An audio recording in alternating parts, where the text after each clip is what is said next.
Chapter 10.2, using a calculator for the chi-square independence test. And here's what's happening. You have a health club manager who wants to look at gender and compare it and see if there's enough evidence at 0.05 to conclude that the number of days spent exercising per week is related to gender. So he took a random sample of 275 college students. These are the males that exercise between 0 and 1 days. These are the males that exercise between 2 and 3. The numbers that are not in parentheses tell you how many people he found out of his 275 that exercised in that time. These are your totals here for each column, and these are your totals for each row. And this is the total, 275 students. The numbers in parentheses are your expected frequencies. Okay, the numbers that are not in parentheses are actually the observed frequencies. So I'm going to show you kind of what you have to do. This takes a little bit of time, so I'm going to have to hurry with this because I can only record for 5 minutes. So you take 125 times 74 and then you divide it by 275. You take 121 times 125 and divide it by 275. Then 125 times 63 divided by 275. 125 times 17 divided by 275. So I'm going to run to the calculator real quick and show you how you do that. You're going to do 125 times 74, and then you're going to divide it by 275. And you'll see the number that's in parentheses, I rounded it off. And you do that with each one of those numbers. Alright, then for the second row, what you're going to do is I'm going to change highlighters so you can see it. You take 150 times each one of these numbers and divide it by 275. And then 121 times 150 divided by 275, and so on. And that's how you get these numbers.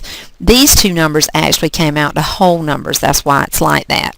Alright, then I'm going to make a matrix, and some of you may not be familiar with matrices. That's in another math class.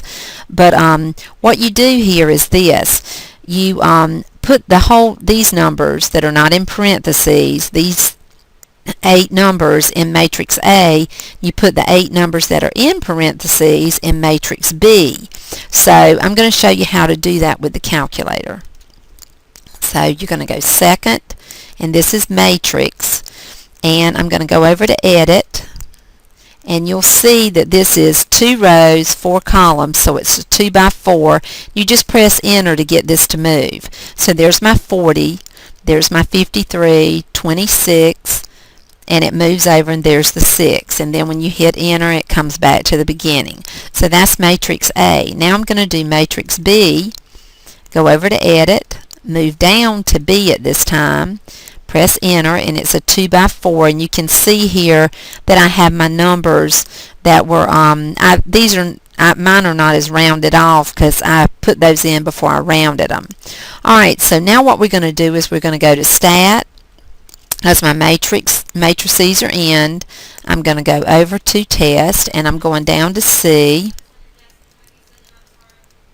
There's C.